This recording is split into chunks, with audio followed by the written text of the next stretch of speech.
งไปหือท่านอาจารย์พระครูไปแล้วเนอะวัดปากตั้งเจริญว่าได้ยินเปิ้นกล่าวอยู่นะเปิ้นประกาศโบดถ้าไปห้อมในสายตุลุงอ่านเหตุการณ์นึงแล้วก็แยกขัดส่งไปลุมนะแล้วก็เดียวก็จะได้ไปอยู่เมื่อวันนี้ก็จะไปแอวตุลุงตาเนี่ยเปิ้นอายุ83ปีตุลุงจำไปหาเปิ้นแอวหาเปิ้นน่ะเปิ้นเป็นจานเก่าอยู่ที่บ้านปากตั้งเจริญนะเป็นปอจานโอ้ยหลาย10ปีกะบั่นปลายชีวิตเปิ้นก็สู่ล่มผ้ากาสาวพัดมาละสังขารโดยวัย83เปิ้นจะประชุมเพลิงศพวันที่10ปุ่นเนอะวันที่10ก็ไผจะไปรวมทำบุญเนาะกับหลวงตาก็เชิญเนอะจะไปวันเสก็ได้จะไปถึงมื้อถึงวันนี้ก็ได้เพิ่นละสังขารไปแล้วนามสกุลแสนปุกตระกูลแสนปุกก็มาเนอะ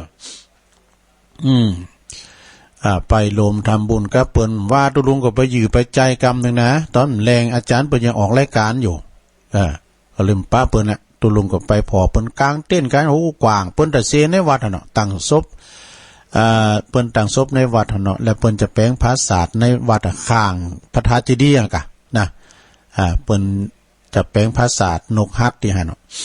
ศพก็อยู่ที่ศาลาพิมพ์ขึ้นแล้วนี่ก็ท่านอาจารย์รัตภพนลินโทเป็นองค์เตศแต่บึดนี่ไผโหเนอเปิ้นก็จะเตศทำกูคืนไปปูจ้าผาบางสกุลก็ดีก็เจิญกันได้เนอะเปิ้นจะประชุมเพลิงวันที่10เปิ้นเกินนะแต่ก็ถึงวันนี้ก็ไปพี่กันเด้อศรัทธาญาติโยมตุลุงก็ไปถึงวันน่ะที่พระธาตุกุฏที่หน้าวัดบ้านกองงานพระราชทานเพลิงศพของพระเดชพระคุณพระโสพลกิติธาดาอดีตเปิ้นเป็นรองเจ้าคณะจังหวัดละปูนเนอะอดีตเจ้าวัดบ้านกองโอ้ยคุณหนักคุณหลายตุลุงก็ไปกูคืนนะเอาหลานไปสูงกูคืนสั่งมาก็ไกมันไกนะแกเหมือนกันก็สูงแล้วก็เขาก็ปิกมาแถมเนี่ยมันได้นอนเนี่ยเขากันมาจัดรายการเนี่ยเปิ้นก็คือนอนกูวันเปิ้นแปลงตีรับตีนอนจะดีตุลุงก็นอนมันก็ปิ้นโหงเนี่ยกะมีไผนี่ก็เดียวกับคนเฒ่าตั้งงอมเนี่ยกะ บึดก็ปิกมาอยู่พวกเจ้าก็จัดรายการอยู่นี่เนาะขอบคุณตังพี่น้องตังบ้านกองปอแสนโป้งยันนะเขาก็ดีปอกำนันชาญตะบุญทงนะพี่นันจูปอจานเฮาน่ะหลายทันเนาะเปิ้นก็มาปฏิสัมพันธ์ต้อนรับตุลุงปิ้นอย่างดีตึงปอบ้านแม่บ้านโอ้ยคุณหนักคุณหลายมันขึ้นแล้วนี่หลวงพ่อพระครูอาทรวิสุทธิคุณเป็นองค์เตศนะเจ้าคณะอำเภอหางดงคืนนี้เป็นคืนสุดท้ายเนอะสนาเนอะคืนนี้คืนสุดท้ายคืนอำลาอาลัยแล้วนะคืนวันที่6เนี่ยวันที่7ผู้กับเพิ่นจะพระราชทานแล้วเนาะคืนนี้ได้รับความเมตตาจากพระเดชพระคุณพระเทพรัตนนายกเจ้าคณะจังหวัดละปูนจะมาปิ่นองค์เตศคณะสงฆ์เจ้าภาพคืนนี้ก็คณะสงฆ์ตำบลน้ำดิบเนอะตำบลน้ำดิบโดยมีท่านพระครูสัทธิสารคุณพร้อมโดยคณะสงฆ์จะไปปิ่นเจ้าภาพคือแล้วในตำบลบ้านกอกโอ้ยพาเนนเปิ้นก็มาหลายพระบาทตักผ้าแล้วก็เจ้าภาพปิ่นลักก็มีคณะศรัทธาวัดท่าต้นงิ้วเนาะโดยเมตตาบารมีตามอาจารย์พระครูปริยัติกิจพิพัฒน์เจ้าคณะตำบลปากบ่องเจ้าอาวาสวัดท่าต้นงิ้วอาจารย์มหาไพฑูรย์เนาะพร้อมโดยคณะศรัทธาไปกันจัดหนักจัดหลายสถานคืนแล้วนี่เนาะฉะนั้นก็คืนนี้เป็นคืนสุดท้ายคืนอำลาอะไรก็ไปรวมทำบุญไปกินไปทานกันเนาะอันนี้ก็ประชาสัมพันธ์ไปอันนี้ก็เอาให้หน่อยนึงนะตีสีแล้วนะโยมเนี่ยตอนรับคณะศรัทธาตั้งแม่แจ่มเนาะมนเสียงธรรมจากแม่แจ่มเปิ้นได้เปิดรับสัญญาณแล้วตุปีอุดร100.25 เนาะแล้วก็แดนดินถิ่นล้านนาเปิ้นก็รับสัญญาณแล้วเนอะเปิดรับสัญญาณแดนดินถิ่นล้านนานี่เปิ้นรับตั้งแต่เวลานี้เป็นถึงปุ่นถึง7 โมงปุ่นฟังธรรมกันอย่างจุใจฟังธรรมกันไปเมื่อคืนบึ้ก็จะไม่ลืมเนี่ยวันนี้วันศุกร์นะฟังเมตตาบารมีธรรมหลวงพ่อท่านพระครูสุจิตานุรักษ์ด็อกเตอร์หลวงพ่อเจ้าคณะอำเภอฝางตั้งแต่20 ทุ่มถึง4 ทุ่มฟังรายการกันในค่ำคืนนี้วันศุกร์เนาะ แต่ แต่คืนเหล่านี้ก็ฟังครูบาจากวัดห่างต่ำเนาะเจ้าคณะอำเภอเวียงป่าเป้าก็หลากหลายกันนะศรัทธาญาติโยมทั้งหลายหน้าที่ของคนนะอันนี้เป็นว่าหน้าของคนคุณเฮานี่หน้านี่ตานี่มันไม่เหมือนกันสำเตือนนะเพราะว่าคุณหน้าคุณมีบุญก็คือหน้าจืนหน้าบ้านว่ะแต่กันนั่นนะคุณมีบุญนะยิ้มแย้มแจ่มใสนะศรัทธาญาติโยมทั้งหลายนะคุณมีบุญอย่างวันนั้นนะวันนั้นก็อันปอครูเฮาเนาะปอสอทอสันนิษเทพประชุมก็ช่วยกันเป็นโคสกะติงานพระราชทานเพลิงศพของพระเดชพระคุณท่านเจ้าคุณพระโสพลกิตติธาดาไปออกมาอันนี้ประจี้พออันนี้ปีเนอะตุลุงอันนี้ปีผมนะพอเปิ้นน่ะจุมตาบ้าน70ปลายแล้วยังสีหนุ่มอยู่นะมีกัน2คุณน่ะเหลือ2คุณน่ะไอ้ดอก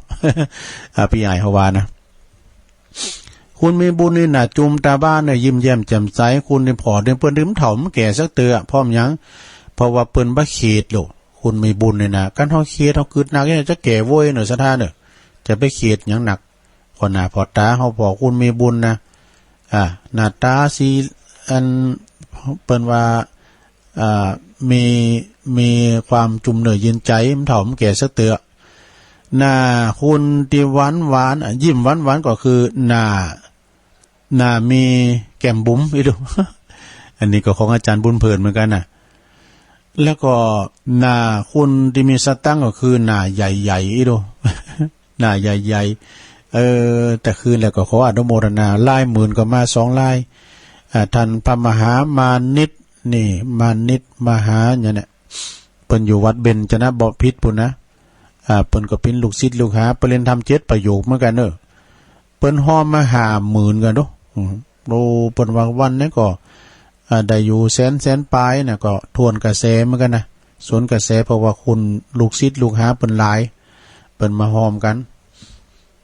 ก็แล้วก็ที่เปิ้นมาฮ้อมผ้าฮ้อมหยังบูตุเจ้านี่ยายถือไปก็ย่ำเต้นในรอคิวกันน่ะ ที่เปิ้นมาตอดผ้ากันน่ะหน้าคุณใสๆก็คือหน้าสาวน้อยหน้า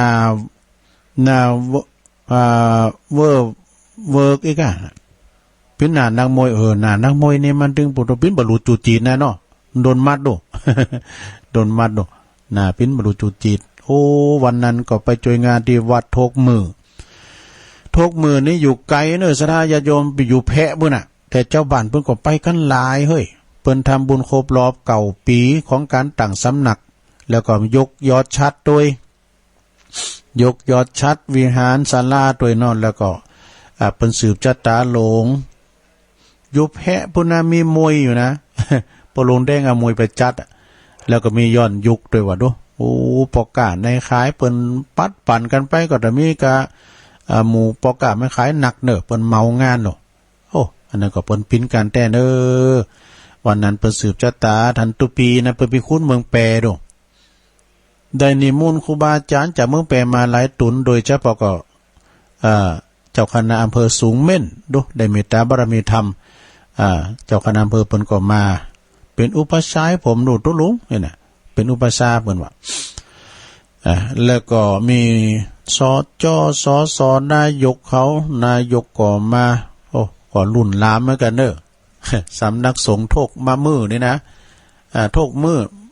อนี่มันเป็นต้นไม้ชนิดนึงเด้อศรัทธาเด้ออย่างตุนมือนี่นะ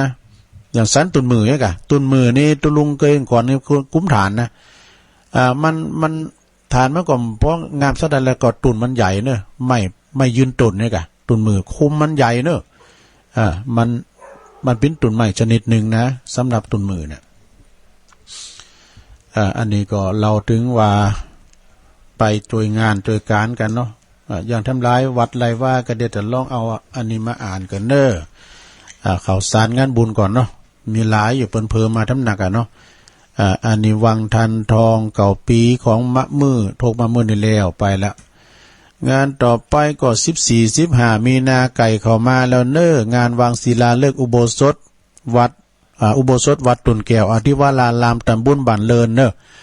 โดยเมตตาบารมีธรรมอาจารย์พระครูรัตนศิริวัตรตุปีเจ้าคณะตำบลบ้านเลิน เปิ้นจะมีตั้งแต่14 13 14 15มีนาเด้อเปิ้นจะมีทรงน้ำพระธาตุโดยทรงน้ำครูบาแก้วโดยนะงานนี้ก็มีกุปี14 15 13 14 15เนอะมีนาที่วัดต้นแก้วอธิวรารามเหล่าสันปิ้งเนี่ยของแม่คำปันเขาเนี่ยกะนะต่อไปก็เจิญโลมทำบุญที่วัดบันปางก็เปิ้นจะมีงานทรงน้ำพระธาตุเจดีย์อนุสาวรีย์ของครูบาเจ้าศรีวิจัยประจำปี63ณวัดบันปางสลีจอมสลีซ้ายมูลบุญเรืองเริ่มตั้งแต่วันที่6 7 8เริ่มวันนี้ไปแล้วเนอะโดยเฉพาะก็เจิญโลมทำบุญปิ้นเจ้าภาพโคตานย้อนยุค60ตุนเต่ากับสิริอายุของครูบาเจ้าศรีวิจัย60ปี60ตุนละ 1,000 บาทเนื้อไปปิ้นเจ้าภาพกันในวันที่7นะเปิ้นจะแห่โคตานประมาณเวลา 3 โมงบ่าย 3 โมงแรงก็ไปกินแปะตานกันโหวัดเปิ้นมี 3-400กันเนอะตุลุงก็จะได้ไปอยู่ตุลุงก็จะไปวันที่7นะไปนอนคืนนึงแล้วก็ถ้าได้ปีกมาช่วยงานที่วัดปากตั้งเจริญแถมเนี่ยนะหลวงตาวันนั้นก็มีหลายวัดเนี่ยวัดบันปางวัดหอยการก็พระครูสิริสุตตาภิรัตน์เพิ่นก็ทรงน้ำพระธาตุไปวัดบันปางแล้วมาแวได้เนอะมาแวที่วัดหอยการวัดของแม่ไซทองเขาเนี่ยวัดดุงเหนือเนอะวัดดุงเหนือก็อยู่อำเภอเวียงหนองล่องท่านพระครูกันตสุตานุกิจอาจารย์มหาเสนออันนี้รำเตือนมีพระแข่งกองหลวงบุญน่ะมีมวยมียมดวัดสิริมังคลาจารย์อันนี้ก็ตีนด้อยเนี่ยนะตำบลเดียวกันเนี่ยนะท่านพระครูธรรมธรปัทวนอภัยโยปรงวัชระพรหมเสนใจแล้วก็ปนานมองเขาปนานมองปีนี้เพิ่นบอกว่าวันปีนี้จะมีกินอ้อพญาด้วยเนอะตุลุงเลยนะโอ้ไผใครกินอ้อพญาปลาลูกปลาลานไปเนอะวันติดพอดีไปกินอ้อพญากันเนอะเพิ่นจะมีขบวนโดยนะงานไหวสาบารมีธรรมสมเด็จย่าที่วัดสิริมังคลาจารย์ก็ปากกันไปหลายๆวัดป่าหกฟ้าด้วยเนอะหกปิงนะวัดป่ารกฟ้าโอ้ครูบาเพิ่นก็แปลงตีรับรองกุฏิสงฆ์รับรองแถมแล้วก็พระธาตุเพิ่นก็งามรถสลับรายการเขาหนูเหงือพอพระธาตุเพิ่นงามติดข้ามหมดสละเอเขาเปิ้นก็มีจัดนักด้วยในวันที่5ที่6ที่7ที่8นี่นะมีประกวดร้องเพลงมีแห่มีอันซอมีเก้กะมีย้อนยุค2คืนละ1คณะเนาะเปิ้นจัดนักได้พี่ในป่าหกฝ่านะวัดของ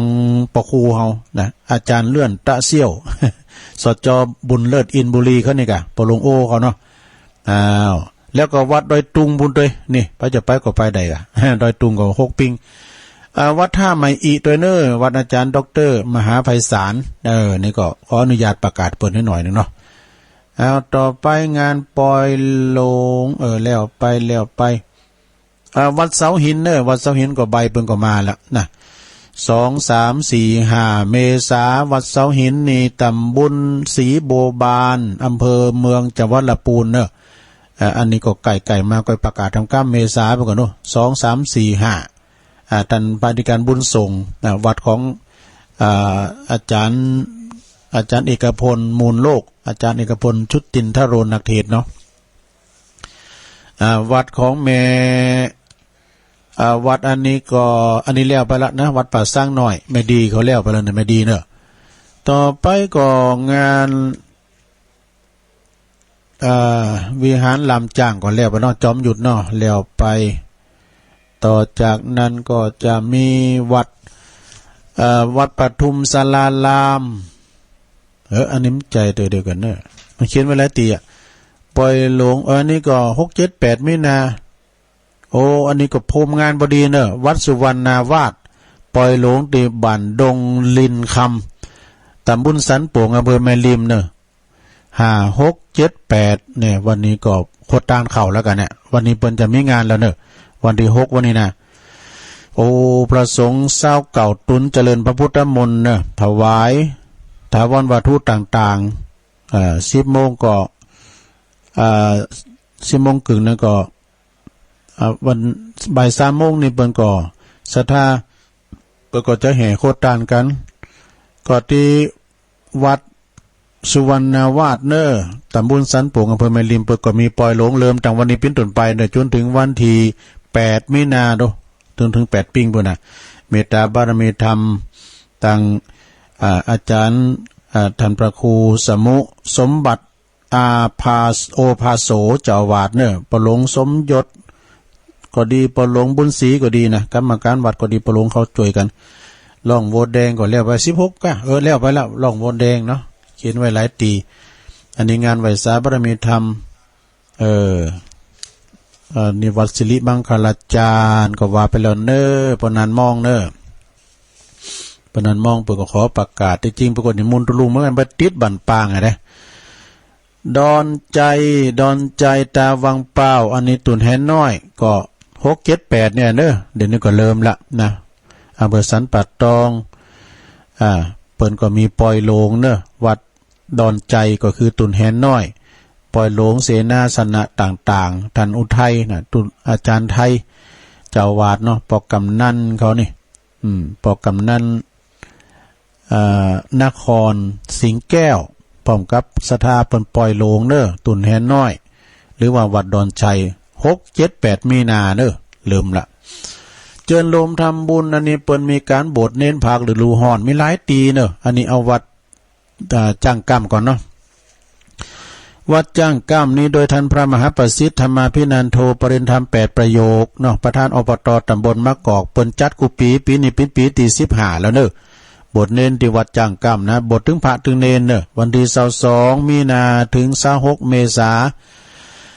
วันที่24นั้นเปิ้นจะแห่นาคเนอะ24มีนาจากวัดบั่นกองมาตามวัดต่างๆอย่างกุปีนั่นเนาะจะโบสถ์เน้นอยู่30ตุนโบสถ์ตุเจ้าอยู่20ตุนเนอะพระจะปิ้นเจ้าภาพก็ดีพาเนนโบสถ์เน้นนี่ตุนละ 1,500 บาทปิ้นเจ้าภาพนะตุนละ 1,500 บาทถ้าโบสถ์ปิ้นตุเจ้าใน 2,500 บาทเนอะถ้าจะปิ้นน้ำปันนะมือละ 1,500 บาทภัตตาหารเพลวันละ 2,500 บาทเนอะข้าวยาคูข้าวตุ่มตอนเจ้านี่ก็คาบ1ชุดละ1,000 บาทเล่งหมดเลย 1,000 บาทนี่นะแล้วก็ติดต่อได้ลมพิจภาพได้ดีท่านพระมหาประสิทธิ์ธรรมาภินันโทเบอร์โทรศัพท์0861875325 0861875325เด้อท่านพระมหาประสิทธิ์ธรรมาภินันโทอันนี้ก็วัดศาลานี่เพิ่นจะมีงานทุกปีทุกวัดทุกเดือนเนอะงานวัดศาลาตำบลน้ำแพร่เพิ่นจะทำบุญทักษิณานุปทานอุทิศบุญกุศลไปหือกับ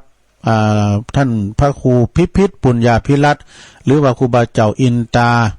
กตะปุญโยอดีตปรึกษาเจ้าคณะตำบลน้ำแพร่แล้วก็อดีตเจ้าวัดวัดศาลาเนอะทุกวันที่23นะของเดินปีนี้เดินนี้เปิ้นก่อนนิมนต์พระบดีกาสมศักดิ์ปิยวันโนเนอจากแม่ริมมาเป็นองค์เตศคณะลูกศิษย์ของครูบาดวงดีวัดบ้านฟ้อนเนอเป็นเจ้าภาพนะพร้อมกับคณะสัตยาตึงลงตึงหลายนะเพิ่นมีเจ้าภาพไปเลยเนอทุกวันที่23ก็ไปกินแป้ตานไปรวมบุญกุศลที่วัดศาลาตำบลน้ำแพร่อำเภอหางดงจังหวัดเชียงใหม่นะโดยเมตตาบารมีธรรมอาจารย์พระครูโชติสุวรรณสอนเจ้าวัดตุนปัจจุบันฝากประกาศมาเนาะไปกินแป้ตานตุลุงจะได้ไปปุ่นหลังปีใหม่ปุ่นก่อนครบปีปุ่นก่อนได้ดูตุลุงมาด้วยนะได้ไปอยู่ต่อไปก็งานต่อไปมีก็งานบทเน้นผักร้อนเนอ1 ถึง 10เมษายนนี่เปิ้นจะมีงานบทเน้นผักฤดูร้อนที่วัดโบสถ์น้ำดิบเนอตำบลน้ำดิบอำเภอป่าซางจังหวัดลำพูนจะมีการโบสถ์เน้นผักร้อนเปิ้นจะอายุ10 ถึง 13 ปีเนอะกำหนดอายุด้วยนะ10 ถึง 13 ปีจำนวน15คนนะอันนี้ของคณะสงฆ์ตำบลน้ำดิบโดยมีท่านพระครูปลัดทนงชยาพระโนครูบาลหนุ่มเนอะครูบาลหนุ่มนี่เป็นประธานอปต.ตำบลน้ำดิบโดยเจ้าวาดโดยทวัดติดต่อได้ที่ท่านอาจารย์พระศิลป์ฐานะวุฒโธเลขาเปิ้นตุยนะ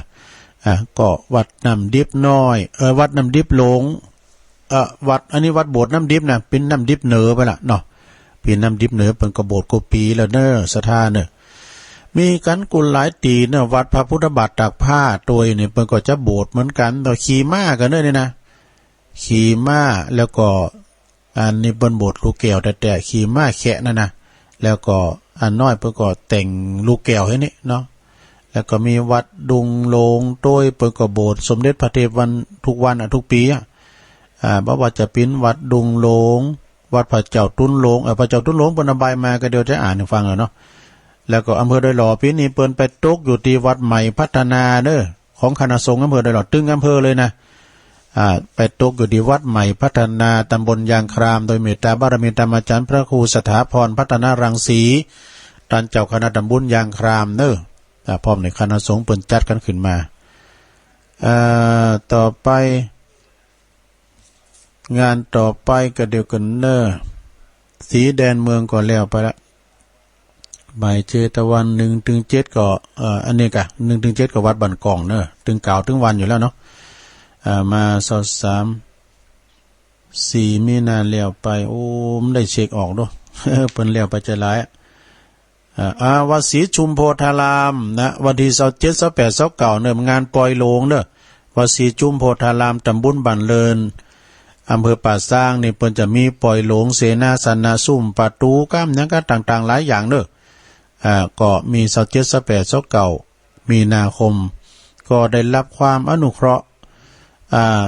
พอท่านหลวงพ่อท่านพระครูสุนทรธรรมานุโยกหลวงพ่อใหญ่เฮานอเจ้าคณะอำเภอดอยหล่อวัดพระธาตุโค้งขาวหลวงพ่อจะได้เมตตาไปปิ่นองค์เวนตาลเนอะไปกล่าวต้านหัวเสียงเปิ้นดีอาจารย์ท่านพระอธิการทิติวัฒน์ทิตเมธีเปิ้นมานิมนต์ไว้แล้วเนาะกราบไหว้ศาลนิมนต์ไปละตุลุงก็จะไปวันที่28นะก็ไปกินไปทานงานปล่อยโลงเนอะที่วัดศรีชุมโพธารามเนาะแล้วก็มี21 22 23มีนานะ21 22 23มีนา63ก็ปล่อยโลงที่วัดขอคานองโบเนอะวัดขอคานองโบตุลุงอินเขานะเปิ้นก็จะมีปล่อยโลงขอคานองโบในตำบลตาตุมอำเภอป่าสร้างเนี่ยเปิ้นปล่อยโลงหลายอย่างก็ไปกินไปทานกันวัดของอาจารย์อาจารย์ประสิทธิ์มณีวันนะลูกเล่งเองค้ำก็ไปเนอะไปหอมกินหอมทานที่พระเจ้าซิดกันนะปะหลง16-17มีนาก็จะไปลืมเนอะไปส่งน้ำพระทานรูปเหมือนครูบาจักอินทจักโก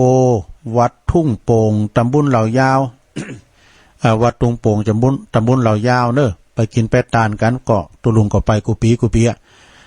วัดของตุปีโอมเขานะปะหลงนานค่ำเขาทางซ้ายพี่น้องเราทุ่งโป่งนะก็ไปกุปีมีซอของคณะลูกแม่ปิงโดยแม่ครูเขาเปิดจะไปซอเนาะแล้วก็มีแข่งกองโลงตัวมีย่อนยุกตัวก็ไปกินไปทานกัน6-7-8มีนาปล่อยหลวงที่วัดป่าควายใต้ โอ้วัดแม่แดงรัตนาเขาเนอะเพิ่นจะมี6-7-8เริ่มวันนี้แล้วนะที่วัดป่าควายใต้ในเมืองบุญเนอะแม่รัตนาแม่แดงฝากประกาศมาเนาะ15-16มีนาก็จะไปอยู่นะวัดหนองศูนย์เปิ้นอาบน้ำถาดเนอะ15-16มีนา15นี่ก็ไปนอนคืนนึง16ก็เป็นวันงานแต่เปิ้นแรงมาก็จะมาแวนอนที่วัดตุปิโอมเขากะวัดทุ่งโป่งทุ่งโป่งเป็น16-17เป็นวันแต่เนาะอันนี้ก็ไปเตอเดียวได้2งานเนาะ15-16เนอะที่วัดหนองศูนย์ตำบลหนองปลาสวายอำเภอบ้านหงส์เนอะเพิ่นก็งานอาบน้ำถาดมีแข่งบอกไฟด้วยนะแล้วก็มีย้อนยุคมีซอกุปีงานต่อไปก็อันนี้สันผู้เลยอาบน้ำถาดเนอะปทุมสารารามอันนี้ตุปี1ฝากประกาศมา21 22 23มีนาเนอะนะโหซ่อนกันขนาดได้งาน21 22 23มีนาก็งานส่งน้ำพระธาตุที่วัดปทุมสารารามสันปูเลยตำบลสิติก็ฮะเนาะอำเภอบ้านโฮ่งวันที่21นั้นเมื่อคืนเพิ่นจะมีการประกวดนางฟ้าจำแรง22นั้นก็จะมีลำวงยอดยุคยอดฮิตนิเทิดไทยแล้วก็มีมวยโดยคืนวันที่22น่ะ23ก็มีลำวงย้อนยุคชูเมเกอร์แล้วก็กลางวันมีซอด้วยนะที่วัดปทุมสารารามท่านพระอธิการสีขอนจิตตสังวโรเจ้าวาดเนาะต่างพินานลือพอเสียวพอจาน ต่อไปงานวังดินเนี่ยวัดวังดินก็จะมีงานในวันที่22เหมือนกันตุลุงก็จะไปจอยตุปิโรดเนี่ยก็จะบรรจุพระธาตุเนี่ยที่คงเป้าเป็นบรรจุพระธาตุจีดีนะใครมีของดีจะเอาไปก็เอาไปบรรจุได้ในวันที่22ตอนบ่าย2พวกนะตอนบ่าย2จะมีงานบรรจุพระธาตุที่วัดวังดินตำบลคงเป้าอำเภอจอมทองเนี่ยตุปีลุ่งโลดประพัสโลประหลวงบัญชาใจพยัคฆ์เขาเนาะดัดงานต่อไปน้องมาจับเด้อสมโพธงานจะร้องสมโพธปล่อยหลงซุ่มประตูกำแพงและทวันวัตถุต่างๆวัดหนองมะจับตำบลแม่แฝกเขต1อำเภอสันทรายจังหวัดเชียงใหม่เปิ้นจะมีงานจะร้องเด้อ19ถึง22มีนาเด้อ19ถึง22มีนาโหวัดเปิ้นตึงถึงการตึงวัดพระธาตุโดยหน่อยตุลุงจะร้องไปแอวกันเนาะอันก็ไปกินไปทานกันโดยเมตตาบารมีธรรมครูบาอาจารย์ท่านเจ้าวัดแล้วก็คณะสัทธาเป็นมีงานมีการเนาะงานต่อไปน้องผาขาววัดน้องผาขาวหลายปีเนี่ยเพิ่นจะมีพิธีสมโพธินะพระพุทธปฏิมากรแล้วก็พระพุทธบาทจำลองแล้วก็พระประธรรมจักหินพระธรรมจักหินมงคลเพิ่นจะมี24 25มีนาเนี่ยเด้อ24นั่นก็สวดมนต์ตันเต็ดน้ำเต็ดธรรมแล้วก็สวดเบิกโกนเขาติบกันแต่แพทย์จะไปนอนก็ไปเนอะสายบุญเนอะสายบุญไปนอนกันตุลุงก็จะไปนอนหัว24 25นี่ก็เปิ้นเบิกเนตรตอนเจ้าก็เบิกเนตรปีนั้นวิหารสถานญาติโยมแล้วก็เปิ้นจะที่แรกเปิ้นจะร้องกันนะแล้วนี่เปิ้นก็สมโพธิเปิ้นตานใหญ่เนอะนี่เป็นวิหารพระขาว100 ปีกันนะวิหารพระขาวพระเจ้าขาว100 ปีลองไปพอเด้อนะเปิ้นแปลงงานเปิ้นแปลงพระเจ้าสมัย100 ปีแล้วกับเดียวนะโอ้เมื่อก่อนนี่พวกเปิ้นแปลงก็งามเนอะเปิ้นแปลงก็งามพระเจ้าขาวเนี่ยก็ไปกินไปทานกันเมตตาบารมีธรรมท่านพระครูสถิสารคุณเจ้าวาดแล้วก็เจ้าคณะตำบลเนาะพร้อมด้วยปหลวงสลายุทธแม่หลวงสายฝนจันคุณนะอันนี้ก็เปิ้นก็เป็นปหลวงบ้านแม่หลวงบ้านเนาะไปกินไปทานกันที่วัดน้องผาขาวทำงานหนึ่งอันนี้ก็วัดดอยขุมเงินเนอะวัดพระธาตุดอยขุมเงินตำบลนาทรายอำเภอลีเปิ้นก็จะมีงานทรงน้ำพระธาตุเหมือนกันเนอะเป็นทรงน้ำพระธาตุพระเจ้าตันใจทรงน้ำพระเจ้าตันใจแล้วก็ทอดผ้าป่าสามัคคีโดยที่วัดพระธาตุดอยขุมเงินหรือว่าบุญดอยพระธาตุทันใจนะตีตำบลนาทรายอำเภอลีวันที่8เพิ่นก็นิมนต์ตุลุงเหมือนกันนะมันมาซุบจับกับบั่นปางเนาะขออนุญาตครูบาโตเนอะครูบาโตกูเตอก็ไปสนองบุญเป็นตลอดแต่ว่าอันนี้มันซุบจับกันนะปะฮกฟ้าก็ไม่ได้ไปครูบาไปก่อนนิมนต์เพราะนั้นมองเขาเนี่ยได้กินนั่นพยามันไม่ได้ไปนะเป็นยังเนาะมันไข่แยกลางได้แต่วัดตุงเก๋งในเปิ้นก็จะมีปล่อยโลงเนอะสันปัดตองนะ22มีนาเนอะ22มีนาเนี่ยหลวงพ่อก็จะไป22มีนานะวัดของตุปีเอสท่านบดิกาสาครอันนี้พินหลานของหลวงพ่อวัดประธานโดยน้อยดูตุปีเอสนี่นะงานต่อไปอันนี้เพิ่งขอประชาสัมพันธ์งานป่าเดชนะวัดป่าเดชวัดป่าเดชนี่มันจะมีปล่อยโลงเนอะระหว่างวันที่9ถึง14มีนานะเพิ่นจะมีงานปล่อยโลงโดยท่านพระครูประภาสประภากรพิสุทธิ์นะครูบาบุญปันประภากโลอันนี้อดีตเจ้าวัดป่าเดชรูปที่5เพิ่นได้มรณภาพไปโดยโรคชราเนอะวันที่23มิถุนายนบุญเนาะเปิ้นก็จะมีการตั้งแต่วันที่13มิถุนายนที่ผ่านมาเนี่ยเปิ้นมรณภาพไปคณะศิษยานุศิษย์ประกอบพิธีบำเพ็ญกุศลจะเริ่มเปิดศพกันวันที่9ถึง14มีนานี่เนอะ9ถึง14มีนาพุกมื้อนะแล้วนะพระราชทานเพลิงศพในวันที่15เนอะ15มีนาเปิ้นจะพระราชทานเพลิงศพณเมนชั่วคราวที่วัดป่าแดด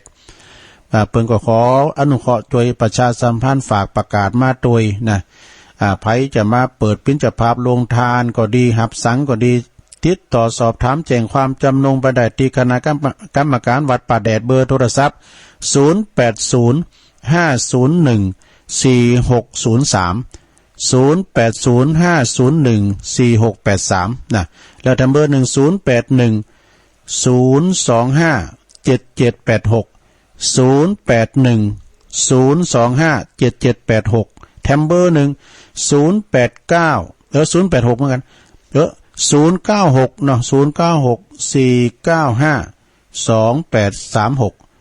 096 495 495 2836เนาะอันนี้ก็ตั้งปะหลวงประดิษฐ์ดวงดอกปะหลวงวุฒิพงศ์พิทักษ์กุลชนแล้วก็ปะหลวงประครองปัญญาทิพย์เปิ่นฝากประกาศมาเด้อก็ไปกินไปตานกันนะโดยเฉพาะก็วันที่เก่านั้นก็เปิ่นจะประกอบพิธีอาราธนาสรีระสังขารลังอันไหลดวงวิญญาณของพระครูประภากรพิสุทธิ์มาประดิษฐานมานอนพระศาสตร์ไม้มาเมนใหม่นงฮัสดิลิงกันต่อไปเนาะวัดป่าอัมพวันตำบลเดียวกันเนี่ยอำเภอดอยหล่อนะเปิ้นจะมีงานตัดไว้ลูกนิมิตเด้อผูกพัทสีมาในวันที่13 เมษายนเด้อตุลุงก็จะประกาศไปถึงวันท่านอาจารย์รัตภพนลินโทได้ฝากประกาศมาเปิ้นก็จะมีวันที่13 เมษายนไกลอยู่ประสงค์เป็นร้อยตุนเปิ้นในงานบุญใหญ่เนี่ยที่วัดป่าอัมพวันกลปตำบลดอยหล่ออำเภอดอยหล่อจังหวัดเชียงใหม่จะมีการงานตัดไว้ลูกนิมิตผูกพัทสีมากันที่วัดป่าอัมพวันก็ไกลๆมาก็ค่อยว่ากันนะครับเนาะ2 3 4 5ก็วัดเสาหินเมษาพุ่นนะตำบลศรีบัวบานอันนี้ประกาศไปแล้วทำงานหนึ่งอันนี้มาว่านี่เนอะเปิ้นขอลมปิ้นเจ้าภาพแล้วก็ไปอนุเคราะห์ประกาศข่าวสารงานบุญงานบรรพชาอบรมศีลธรรมกรรมฐานโบสถ์ภาคร้อนที่วัดนี่ก็วัดพระเจ้าตุ้นโลงเนอะเปิ้นจะโบสถ์ตั้งแต่วันที่1 เมษายนจนถึงเปิ้นจะโบสถ์เนอะตั้งแต่1 เมษายนก็แล้วก็2 เมษายนในโบสถ์นะ2 เมษายนในโบสถ์ก็ไปรับการโบสถ์ไผมีลูกมีหลานจะเอาไปโบสถ์ก็เจิญเนอะ เปิ้นจะโบสถ์ ในวันที่2เนาะแต่วันที่1ก็ไปกะเปิ้นก็บอกว่าปิ้นเจ้าภาพการบรรพชาใดตีวัดพระเจ้าตุ้นโลงเนอะอันนี้ก็ไม่ได้เล็บเลงเถอะเนาะท่านพระครูมหาพุทธาภิรักษ์เปิ้นก็ฝากประกาศมาว่านี่ก็จะได้ประกาศไปถึงวันพุทธประกาศอย่างนั้นเด้อเนาะศรัทธาเนาะอันนี้ก็เป็นข่าวสารงานบุญต่างๆของงานถ้าว่าขาดตกบกพร่องไปสุมาภัยเด้อ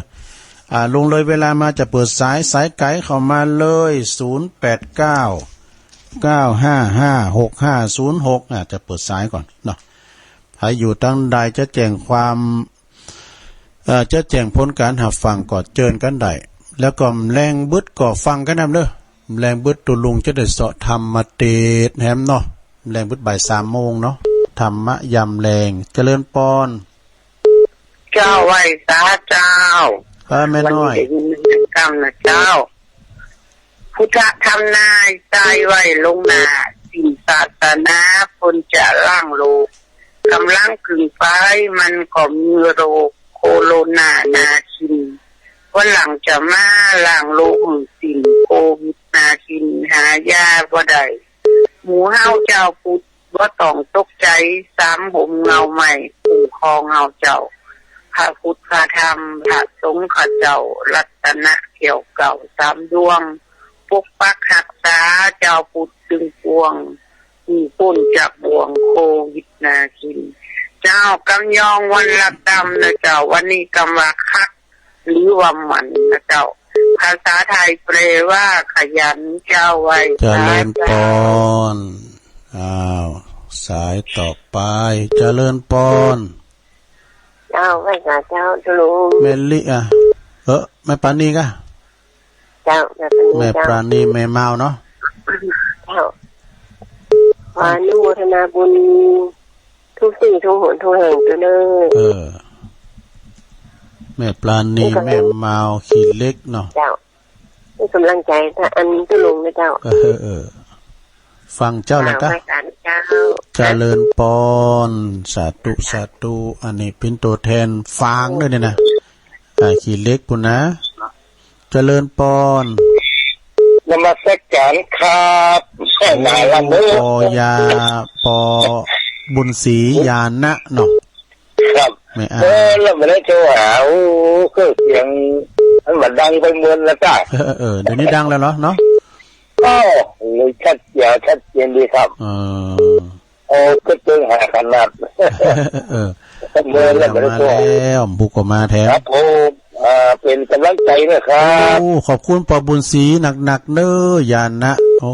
ตัวแทนไม่อายครับบุญรักษาเด้อสาธุปอบุญศรีเนอะเจริญปอนเจ้าตุลงเจ้าอันนี้แม่จันทิพย์เกตการลามเจ้าต้นบ่มือเลยนะตุลงแต่ก่อนจะสงครามแล้วใหม่ๆแล้วมันมีไม่ฉีดแล้วเอาขนนั่นแหละขนหน่วยที่ผู้ของมันนั่นอย่างสมบีนะเนี่ยกระบองไฟนั่นแล้วมาหินฟักได้ดังไฟอันน่ะเจ้าดีจ้ะตุ่นบะหมื่นนะเนาะตุ่นมันนี่แล้วก็มันมีเปลือกเป็นตะปุ่มตะปั๊มไว้หน่อยนะได้เจ้าดีแล้วฟังเจ้านะชัดเจนเลยเนาะแม่จันติบเนาะเจ้าเลยชัดเจนเจ้าเลยเจ้าตะลุงเปิดเพลงนิจาดโมนน่ะเปิ้นนานจัดเข้าสัญญาณบ่ได้เจ้าอันนั้นนะตำนานของอันครูบานั่นนะอ่านถึงวันเจ้าบ่เบื่อนะเจ้านะฟังเปิ้นปฏิปทาเปิ้นไปตอนเจ้ายินดีแม่จันติบหลายๆเด้อเจ้ากำลังใจครูเจ้าสาธุอันไม่ได้เลบมันก็ว่าไปเจริญปอนไหวสาครับจากนมัสการท่านเจ้าตุลุงยองหลวงพ่อมันนิดแต่เจ้าโทรไปให้เฮือดแจกกันเนาะมันตั้งอื่นออกด้วยเงียบไปกรรมมันเงียบไปกรรมพอดีสถาเป็นเอาสถาผู้กำลังไม่ได้ฟังไกลๆนะเป็นห่วงเครื่องเสียงเป็นห่วงจึงคอมเป็นห่วงเครื่องคนเทศนะจ๊ะเขาไปปีนยังมันถึงได้ใหม่แล้วเนาะถามว่าโรกำลังหอมเลยถามว่าโรแต่ก็ฟังไปอันเนอะมันถ้าลุงมันจะมีมานสองอย่างนะมานส่วนบุคคลก็มีนะมานเครื่องเสียงก็มานเครื่องเสียงก็มีนะเดี๋ยวมานบะมีปารามีมาเกินน่ะลุงถ้ามันมีปารามีเกิดฟังแล้วได้เนื้อสาระและปฏิบัติด้วยนอกจากเนาะค่ะเอาเป็นครูเอาเป็นโรคฟังเทศฟังธรรมนี่มันก็ได้ประโยชน์หลายอย่างเนาะภูมิปัญญาก็ได้ยินบาลีอย่างพระมหาโลสูตรสังและพระเตปัญญังนี่เราคนว่านะมหาเถิดมาเปิดจบประโยคเก่าตุลุงจบประโยคกุยเขาเหมือนกันนะผมขอยกจบประโยคขวัญเปิดจบมหาลัยรามคำแหงตุลุงจบรามคำหวยอันนี้ครับว่าวันเป็นคนอย่างเนาะวันดีฟังกันรับให้หัวกันเนาะไปเขียนเนาะเยี่ยมแจ่มใสเวลากลัวคนนะอารมณ์ดีอย่างนั้นเนาะแม่น่ะตื่นวันนี้ทำมะเขือป่ะวันนี้นี่หูเดินเนอร์วันนี้นะวันนี้ก็แข็งปีทำแข็งฟากอย่าขึ้นมาเลยอย่าลองไว้เลยขอบคุณเลยถ้าลุงไอ้หรอปวดต้นทำเนาะนั่นแน่ขอบคุณเนอะไหวสาครับสาหลวงพ่อมานิดถามว่าโลป่าไม่แดงปนเนอร์นี่นะดอยสะเก็ดปนนะขอบคุณไหวสานะครับเนอะเจริญปอนไหวสาตัวลุงจะได้ซ้ำยอดนะน้องเบลครับน้องเบลครับวันนี้ฟังตัวลุงอยู่หมดดิเดี๋ยวจะไม่ได้ฟังละจะเจ้าโอ้บอกเลยเนาะไล่ไปดู104กันถึงได้รับได้หมดอ่ะครับแต่ว่าวันนี้เสียงชัดเจนดีครับตัวลุงครับดีก็เสียงส่วนใหญ่ตอนนี้ดีหมดเลยแต่ปะกัวพิวัตรเป็นปรับปรุงเขาแล้วเป็นปรับปรุงดูอึดหูโฮมได้แป้งหันเป็นนี่ขึ้นดีมาถึงดังชัดเจนมานะกันเด็กของใหม่ซะดับมอกคืมหูนากาเนาะอันนี้มาจากโซ่ซ่าอย่างของ กันได้ของใหม่มาใส่ของใหม่ไปเลยอันนี้ก็เอาไปผ่าตัดให้ใหม่คือมันเท่าเทียมกันเอาไปสำรองนะเป็นกันคุณขอบคุณเนอะน้องเบลเนอะโอ้อันนี้เป็นผู้สื่อข่าวเขาดอกกันดังเพื่อจะโทรมาบอกตุลุงเจริญปอนจะไม่ทราบเจ้าตุลุงท่านใดจ้าฝ่ายด้วยแดนจ้าต้องฝ่ายด้วยแดนมาแล้วไม่ใส่พี่ไม่ใส่พี่เนี่ยเนาะฟังเจ้าแล้วกะฟังวันที่3แล้วจ้ะโอ้ดีกะฟังจะเริ่มจ้ะอันได้ข้อคิดดีจ้ะนั่นน่ะฟังมูลจ้ะแต่กันเนาะข้อคิดข้อคิดตั้งอันเนี้ยกะตั้งครูบาอาจารย์ศิวิจัยเนาะเป็นโดนคำโดนคีนก่อนนะกำลังใจตุลุงโอ้ขอบคุณแม่สายพี่นักๆเด้อโอ้สาธุต้องฝ่ายดอยแดนเด้อพี่6ตัวก็มาก็เจริญปอนใช่จ้าจ้ารู้แม่ฟ้องอันปงดอนเจ้าฟังแม่ฟังชัดเจนเด้อเจ้าวันนี้ตามเดียวตามมัน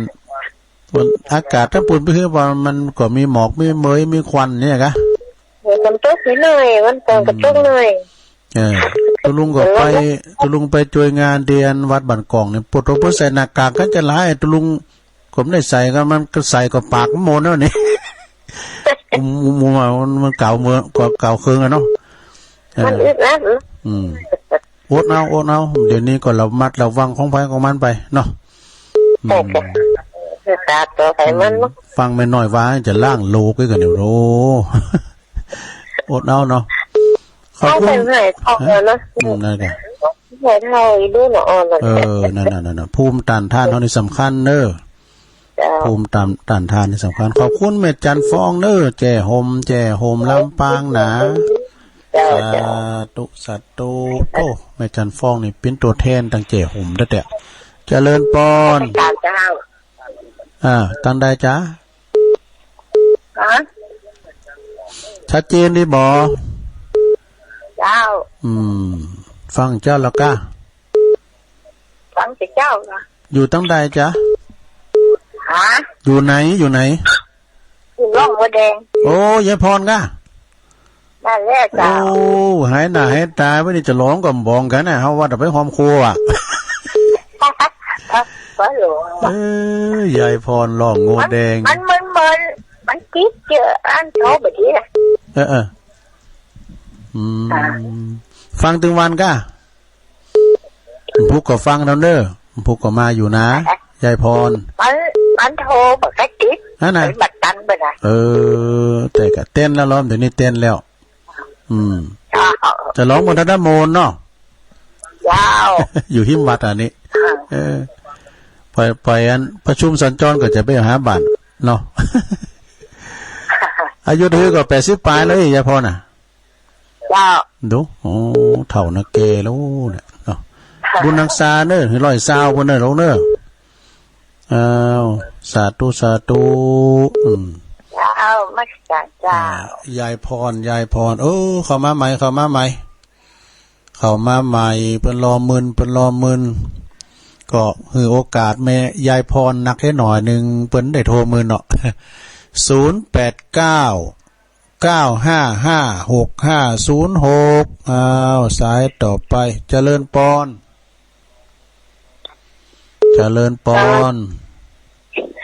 มาจากการน้ำตะวงโยมพิสมัยเจ้ามาแล้วแม่ลิมฟังเจ้าแล้วกะกำลังตื่นนะบอกเขาชอบคนหูตันเนี่ยกำลังตื่นมันเนี่ยตุลุงตื่นแล้วมันตี2ดูมันตื่นแต่มันรับโอ้รับดีเนี่ยเป็นดีที่สุด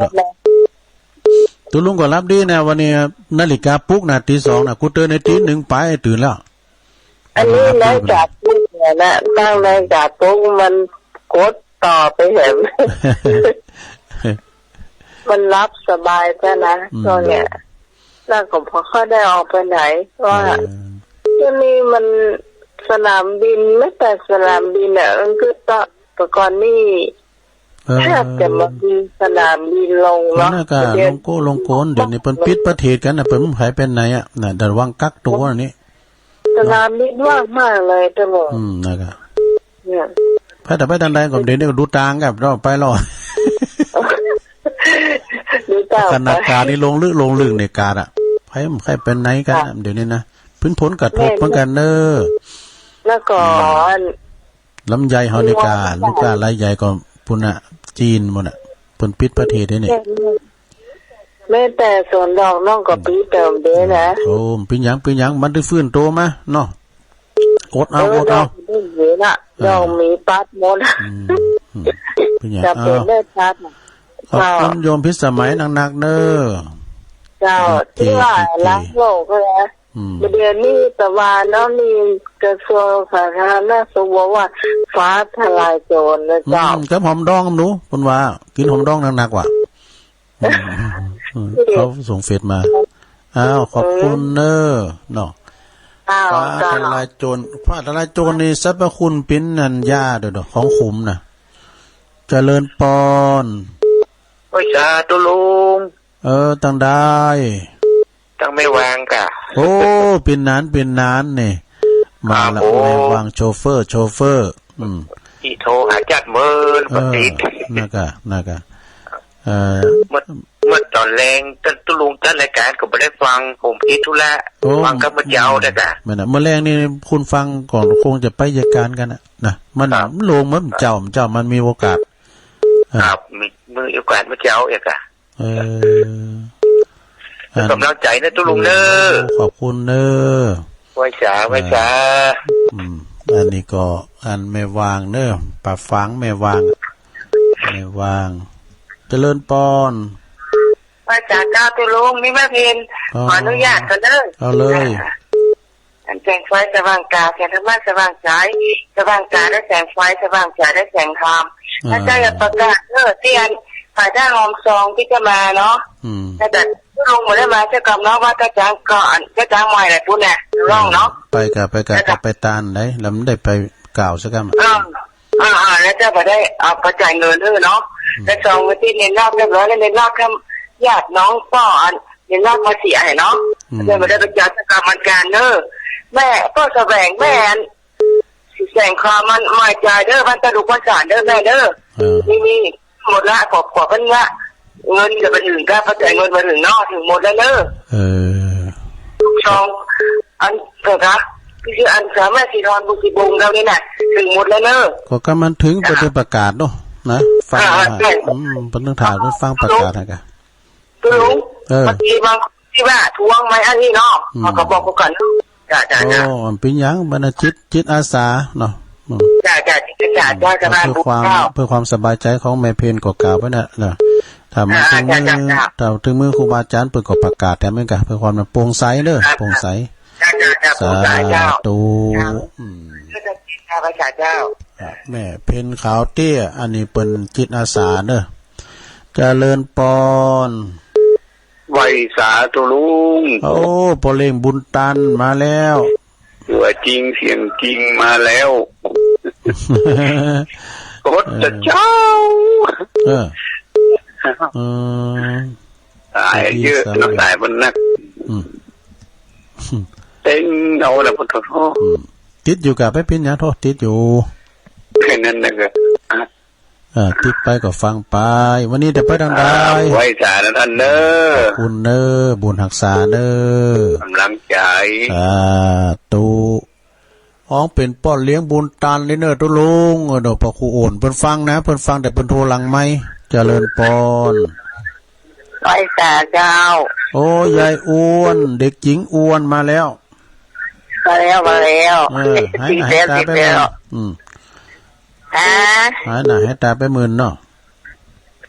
แต่วันนั้นผมไปหลอกผ้าขาวแล้วลูกวันก็หมดไปจะกลับน้องผ้าขาวมันมีหยังคือคนตุลุงไปหอมละเนี่ยแต่ผมจะหนีมูลตุลุงน่ะแต่ตุลุงไปหอมโคละตุลุงไปหอมโคเพิ่นละหลวงพ่อไปยะ มันน่ะหลวงพ่อไปแรงครับมาตัวเรียนท่านพระครูสมศักดิ์อันเดินขบวนที่ไปหอมนั้นก็ไม่ได้ไปตัวจมูกสิกรรมกับหลวงพ่อไปตาเนี่ยเพราะว่าตอนบ่ายมันติดประชุมกันอ่ะวัดจะไปวัดเรียกอะศิลานี่กะวัดศิลามังคลาจารย์นี่กะศิริมังคลาจารย์เนาะวัดศิริมังคลาจารย์เมื่อกี้นั่นออกพยากันเนอะวันที่8นะเจ้าขอบคุณยายอ้วนเนอะเจ้าไว้สาเจ้าอันนี้ก็มั่นคงแตะแม่อ้วนกิติลังกาสันขวางเจริญปอนไว้สาลูป้าบุญศรีป้าบุญมีเมืองกลางมาละ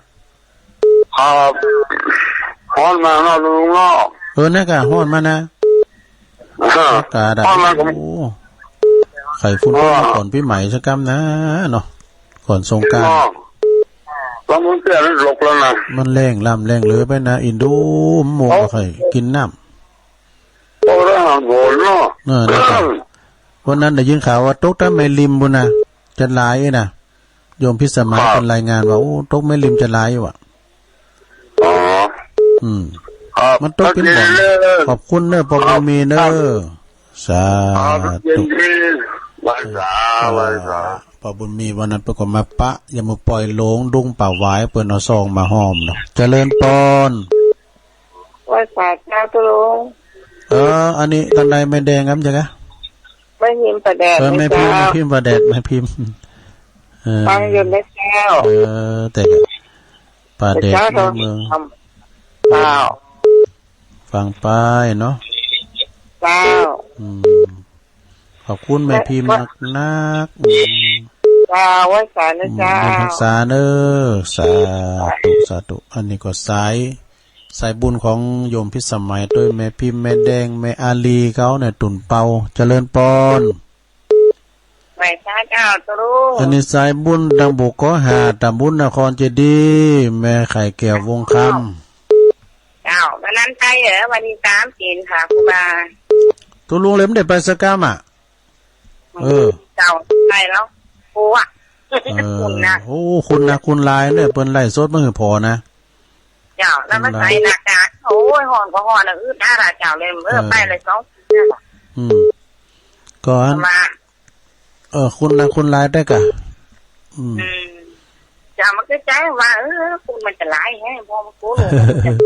มีนักอยู่โทษมีนักกะเจ้าลูกเจ้าโทรมาว่าเจ้าลูกเจ้าทำงานอยู่ห้องบ้านมันหูเนี่ยโทรมาแม่เขาก็ตู้คือว่าเนี่ยแบบก็โลกนั่นแหละนั่นก็เขาทัดที่เขาเนี่ยเปิดประชุมกันเป็นยังอ่ะทางเฮานี่ไม่อยู่ดีไม่สู้แต่กันไว้ก็ดีแล้วเนาะนั่นมันก็โทรบอกแม่ว่าแม่ปูนโต๊ะแล้วแม่อย่าไปห้ามปูนเลยหาแม่ห้ามปูนเจ๊ปูนมาแม่สาวอาบน้ำสาวเลยดีเพิ่งมันจับฝุ่นนี่แต่เนาะฝุ่นแรงแต่เพิ่งมันจับมันลอยอยู่อากาศได้กะอยู่เครื่องบินหรอกนั่นก็ยินดีเนอะแม่ไข่แก้ววงคำบกก็เอาแถมสายหนึ่งเนาะอำสักสายโอ้วันนี้ได้16สายกันได้เนาะมันเปิดนอนเลยเวลาไปหน่อยเนาะพุกกับมาแถมแรงบื้อแถมเด้อแรงบื้อแถมไผ่ต้มแต้นกับแรงบื้อนะเจริญปอนไว้สาเจ้าตั้งได้อยู่นี่ไว้สันตายเจ้าแม่เนี่ยแม่สมภาระเจ้าชัดเจนดีเนาะเจ้าแม่หย่อยสันทรายได้เจ้าชัดเจนเนาะฟังเก่าฮกกะเก้าองค์เจ้าชัดเจนดีจริงเลยโอ้ดีกะใส่เจียวดีใส่เจียวดีเนาะบึดก็ฟังแถมก็เดี๋ยวก็สวดมนต์ด้วยกันเนาะสวดมนต์กับวัดเจริญขอบคุณแม่สมผัดเนาะตุลุงขอบคุณตุลุงขออนุญาตยกหูเกินเพราะว่าเดี๋ยวนี้ก็จบเวลาตุลุงละบริหารเวลามา2 ชั่วโมงผู้ก็มาฟังกันแหนมผู้จะเตะธรรมผู้จะเตะนำเตะธรรมทวนสายก่อนสาย1นั้นก็แม่น้อยกัดนัดบั่นดอนหลงสายที่2ก็แม่เมาแม่ปราณีแม่เมาขี่เล็กเมืองฝางสายที่3ก็พ่อบุญศรียานะจากแม่อาย สายที่สี่ก็แม่จันทิพย์บันเกตการลามสายที่ห้าก็หลวงพ่อมานิษฐาวโรสำนักสงฆ์หอมบุญบ้านป่าไม้แดงเด้อดอยสะเก็ดสายที่หกก็น้องเบี้ยวนักร้องสายที่เจ็ดก็แม่สายพินต้องไฟด้อยแดนบ้านหงสายที่แปดก็แม่จันฟองปงดอนปุ่นแจ้ห่มเนาะสายที่เก้าก็ยายพรบ้านล่องวัวแดงนี่โทรมาละสายที่สิบก็โยมพิสมัยจากแม่ริมสายที่สิบก็ปนานน่ะแม่วางเนอะแม่วางนี่คุณขับรถของหลวงพ่ออำเภอเนอะนี่นะหลวงพ่อพระครูสุทธิยานรังสีแล้วก็สายที่12ก็แม่เพ็ญขาวเตี้ยสายที่13ก็พ่อบุญตันจะดีซ้ำยอสายที่13แล้วก็14โอ้ได้14แล้วก็แม่อ้วนกิติลังกาสายที่15ก็พ่อบุญมีเมืองกลางสายที่16ก็แม่สมแม่พิมพ์ป่าแดดเนาะสายที่17ก็แม่ไข่แก้ววงคำสายที่18ก็แม่สมพัฒน์แม่ย่อยสันทรายโอ้10กว่าสายด้วยกันขอบคุณเนอะครูเสงครูสายที่เพิ่นโทรมาตอนนี้ก็จบเวลาตุลุงบดิมผู้กอกไปฟังกันทั้งใหม่เนอะ